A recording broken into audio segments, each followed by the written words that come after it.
우리가 살아가는 세상은 반드시 정의롭게만 흘러가지는 않습니다. 때로는 선하게 살려는 이들이 억울함에 모함을 당하고 악하게 사는 자들이 오히려 득세하는 것처럼 보일 때가 있습니다.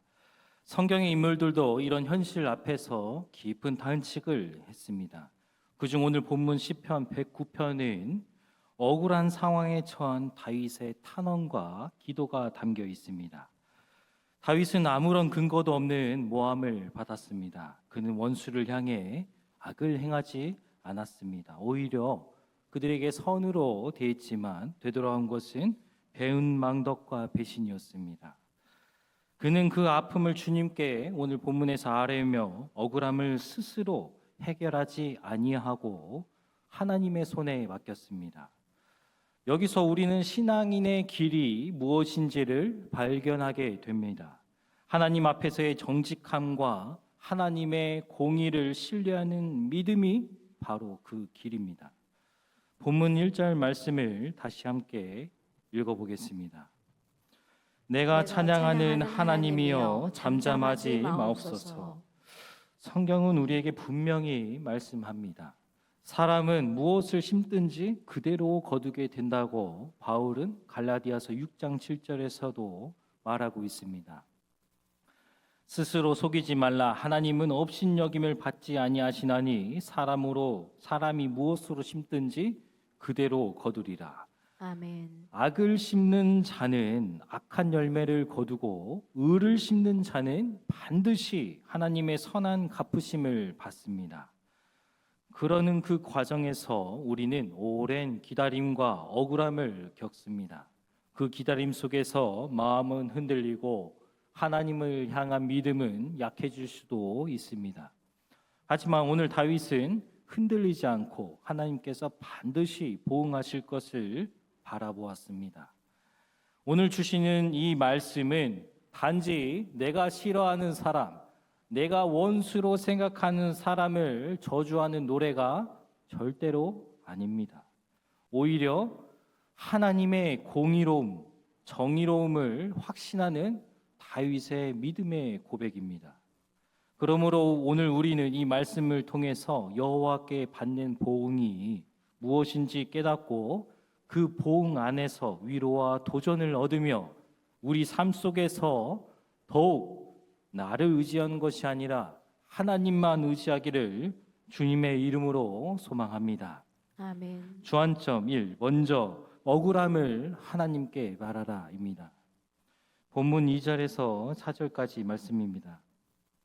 그들이 악한 입과 거짓된 입을 열어 나를 치며 속이는 혀로 내게 말하며 또 미워하는 말로 나를 두르고 까닭없이 나를 공격하였음이니이다.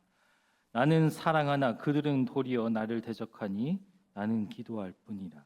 아멘. 신앙생활을 하면서 가장 견디기 힘든 순간이 어느 순간이냐고 꼽으면은 이 억울한 순간일 때입니다. 내가 잘못한 것이 없음에도 누군가의 모함과 거짓으로 인해 죄인이 되고 내 선한 의도조차 왜곡되어서 돌아올 때 우리는 깊은 상처를 받습니다. 시편 109편에는 다윗은 바로 그 억울한 자의 모습으로 등장합니다. 그럼에도 불구하고 다윗은 그 억울함을 자신의 힘으로 풀지 않았습니다. 그가 선택한 길은 오직 하나님께 기도하며 아뢰는 것뿐이었습니다. 다윗은 당대 최고의 권력자였습니다. 그에게는 군대가 있었고 신하들이 있었습니다. 마음만 먹으면은 자기가 마음에 들지 않는 그 원수들을 단번에 처리할 수 있는 힘도 가졌습니다. 그러나 그는 그렇게 하지 않았습니다. 그는 자신의 억울함을 사람의 손에 맡기지 않고 하나님의 손에 맡겼습니다. 왜냐하면 사람의 보복은 다른 억울함을 낳고 사람의 정의는 언제나 불완전하기 때문입니다. 다윗은 그 억울함을 기도로 바꾸었습니다. 4절에 나는 기도할 뿐이라 라는 고백은 그래서 지금의 우리에게 깊은 울림을 줍니다. 인간적인 감정으로 분노하며 싸우지 않았고 무릎을 꿇고 하나님께 그 마음을 올렸습니다. 이것이야말로 하나님의 자녀이며 특권입니다. 한국교회의 역사 속에서 이런 신앙의 선례들이 많았습니다. 일제강점기 때 신사참배를 거부하던 우리의 선조들, 그들이 억울하게 매맞고 고문당했지만 하나님을 원망하지는 않았습니다. 그들은 감옥에서 고통받는 그 현장 속에서도 하나님께 기도했습니다. 그들의 억울함은 기도로 그렇게 승화되었고 현재 한국교회 신앙의 반석이 되었습니다. 오늘 우리도 마찬가지입니다. 우리의 가정과 직장, 교회 안에서 크고 작은 일로 우리가 억울함을 겪고 있을 때가 있습니다. 그러나 성도의 길은, 예수의 길은 그 억울함을 품고 기도로 나아가는 그런 좁은 길입니다. 그러므로 억울함은 우리에게 단순한 고통만 주는 것이 아닙니다. 그 억울함 속에서 우리는 하나님 앞에 더 바르게 세워가는 통로가 됩니다. 오늘 말씀에서는 다윗이 계속 저주하는 말을 많이 하지만 결국 그 다윗은 그 억울함 속에서 끝까지 이루어질 그 하나님의 공의로운 심판을 바라보고 있음을 우리가 꼭 기억해야 합니다. 억울함은 우리로 하여금 하나님의 공의를 붙들게 합니다. 인간의 정의는 무너질 수 있지만 우리 하나님의 공의는 반드시 이루어집니다. 그러므로 억울함을 겪으며 믿음의 눈으로 하나님의 심판과 보응을 바라볼 때 우리는 그 억압과 억울함 속에서도 흔들리지 않는 참된 평화를 얻을 수가 있습니다. 세속적인 모든, 내가 속해 있는 모든 곳에서 그리스도인은 억울함과 억압을 당할 때 두 가지 길을 선택을 합니다. 하나가 스스로 복수의 칼날을 갈며 똑같이 행하는 것이고, 다른 하나는 하나님께 온전히 맡기며 기도하며 지내보냅니다. 명확한 것은 내 스스로가 그 복수의 칼날을 갚으며 나아갈 때는 더 큰 억울함이 남지만 하나님께 맡기면 하나님의 공의로 주님의 은혜만이 남게 됩니다. 이 시간 우리 모든 심령 속에서도 이와 같이 다윗이 오직 여호와의 포옹을 바라보았던 것처럼 기도로서, 인내함으로써, 온전히 하나님께 맡김으로써 참된 평안과 주님의 회복을 경험하시기를 주님의 이름으로 기원합니다. 아멘. 두 번째는 악인은 반드시 보응을 받는다입니다. 본문 7절에서 10절까지 말씀을 한 절씩 읽겠습니다. 그가 심판을 받을 때에 죄인이 되어 나오게 하시며 그의 기도가 죄로 변하게 하시며 그의 연수를 짧게 하시며 그의 직분을 타인이 빼앗게 하시며 그의 자녀는 고아가 되고 그의 아내는 과부가 되며 그의 자녀들은 유리하며 구걸하고 그들의 황폐한 집을 떠나 빌어먹게 하소서. 아멘. 악은 언제나 감춰지지 않습니다. 아무리 교묘하게 포장을 해도 그 열매가 드러나기 때문입니다. 예수님께서도 마태복음 7장 16절에서 20절까지 이렇게 말씀하셨습니다. 그들의 열매로 그들을 알지니 가시나무에서 포도를 또는 엉겅퀴에서 무화과를 따겠느냐. 이와 같이 좋은 나무마다 아름다운 열매를 맺고 못된 나무가 나쁜 열매를 맺나니 좋은 나무가 나쁜 열매를 맺을 수 없고 못된 나무가 아름다운 열매를 맺을 수 없느니라. 아름다운 열매를 맺지 아니하는 나무마다 찍혀 불에 던져지느니라. 이러므로 그들의 열매로 그들을 알리라. 아멘. 성령 예수님께서 말씀하셨듯이 악한 나무는 반드시 악한 열매를 맺습니다. 이 진리는 세계 역사 속에서도 나타납니다. 20세기 초에 히틀러가 거짓 선동과 폭력으로 독일 국민을 속이고 전쟁을 일으켜 수많은 생명을 희생시켰습니다. 한때는 승승장구하며 세상을 지배했던 그였지만 독일 교회마저 그의 손을 지켜 세워줬지만 결국 그의 악행은 폭로되고 그의 비참한 최후를 맞아야 했습니다. 인간의 눈에는 이처럼 악이 번성한 것처럼 보여도 하나님의 섭리 안에서는 이미 심판이 시작되었음을 우리는 기억해야 합니다. 오늘 우리의 현실에서도 악은 때로는 승리하는 듯 보입니다. 부정부패가 권력을 얻고 교회 안에서는 세속주의가 만연하고 교회 밖에서는 조롱과 비난과 억압이 쏟아져 나옵니다. 그것을 애써 외면하는 사람은 밖에 있는 사람이 아니라 지금 이 자리에 있는 우리입니다. 어느 누가 현재 한국교회가 잘 걸어가고 있다고 하겠습니까? 대한민국 청년 10%도 안 되는 인원만이 교회를 다닌다는 현재의 모습을 보고 누가 한국교회가 잘 걸어가고 있다고 하겠습니까? 지금 이 자리에 계신 우리 여러분들, 세상 속에서 교회를 향한 조롱과 비난과 억측과 손가락질하는 모습을 뼈저리게 느껴보셨습니까? 성경에서 말하는 세상 사람, 이방 사람들이 보기에는 유대인처럼 우리 스스로 승승장구하는 것처럼 보입니다. 매주 모여서 형식적인 예배를 드리고 헌금도 하고 봉사도 하고 신앙생활도 합니다. 하지만 세상에 나아가면 어떻습니까? 오히려 교회 다니는 사람들이 더 세속적인 사람들이라고 손가락질 받는 경우가 많습니다. 그렇게 평가하는 그들이 세상이 악한 것일까요? 이 세대가 악해서 그런 걸까요? 그들이 악인이 아닙니다. 우리가 악인이죠.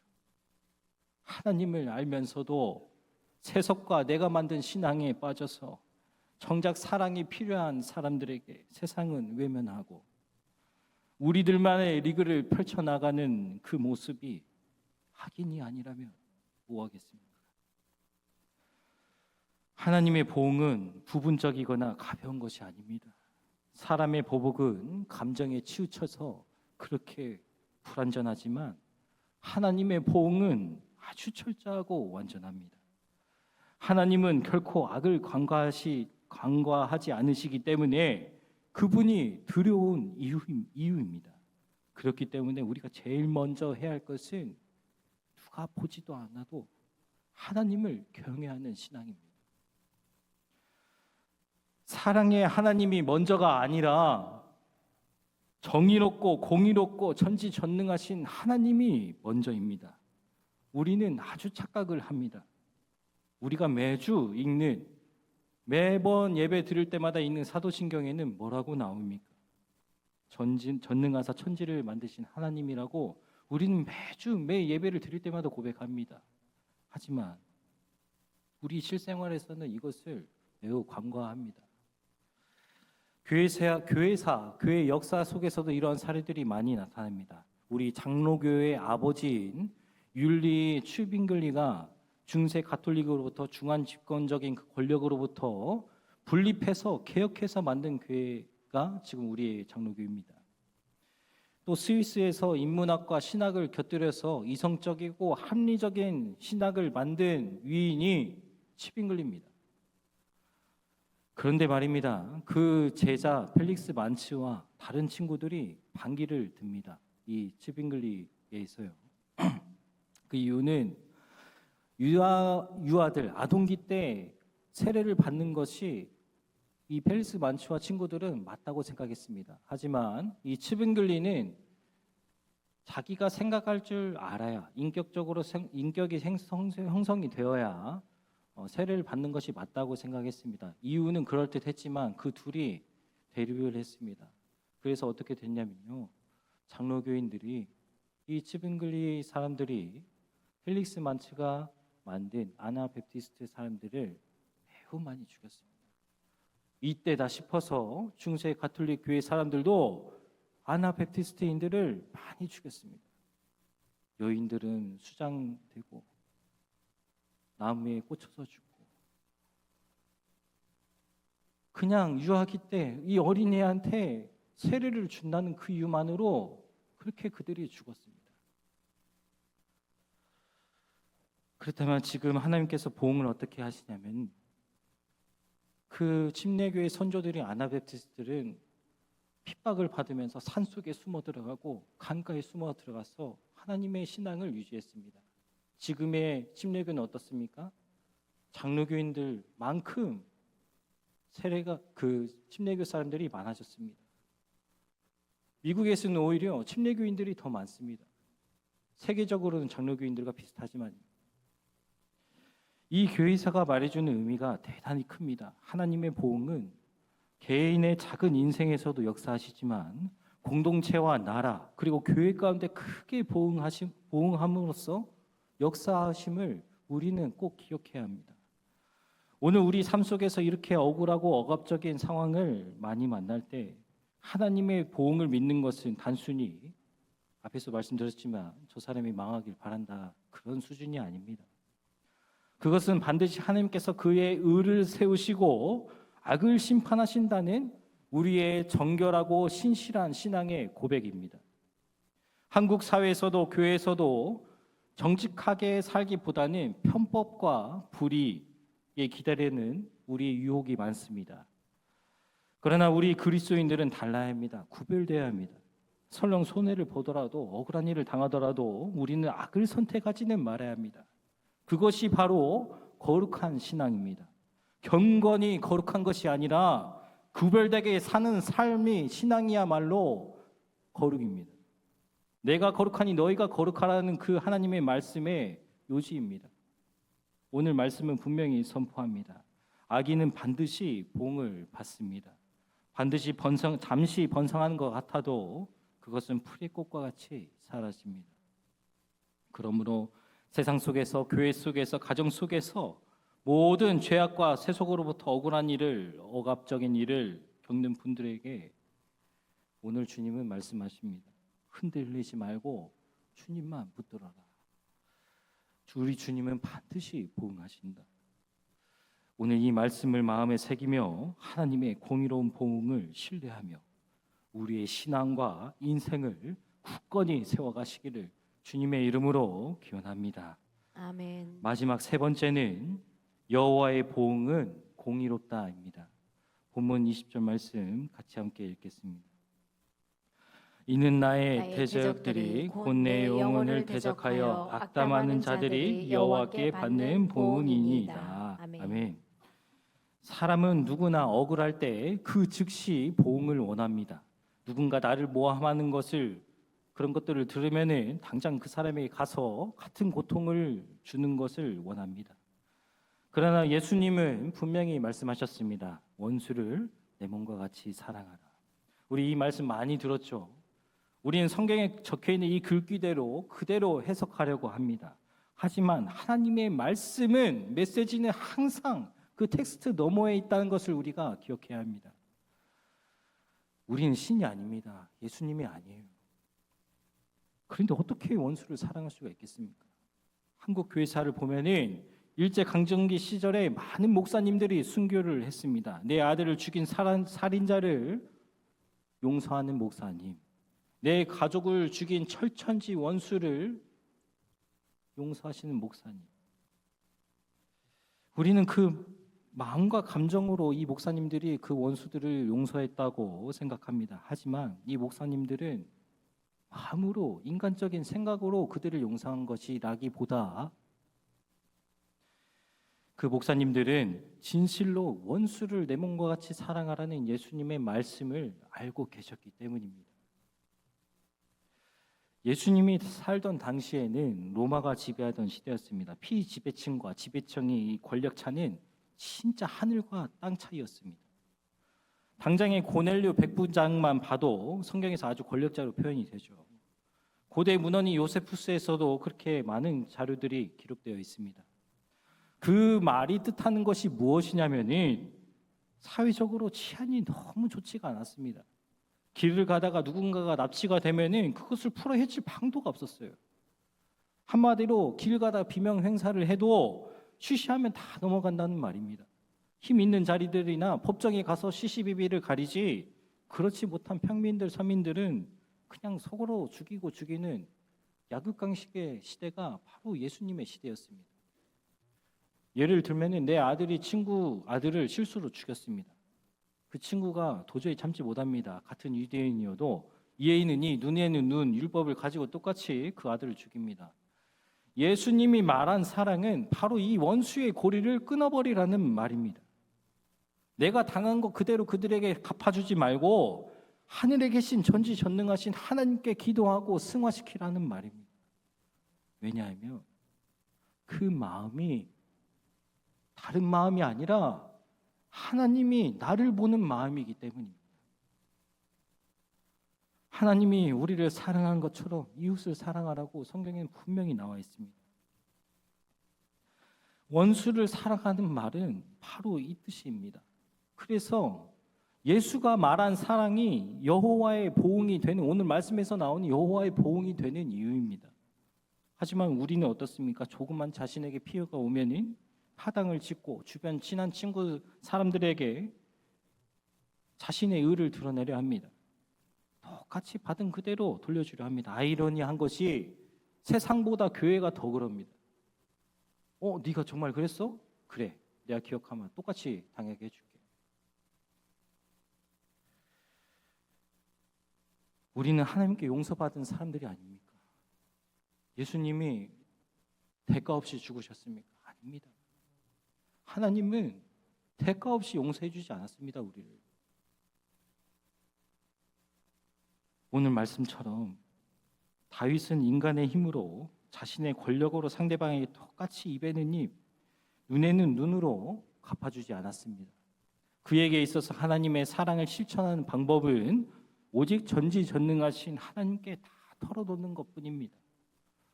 다윗은 하나님께 그 원수에 대해서 막 저주합니다.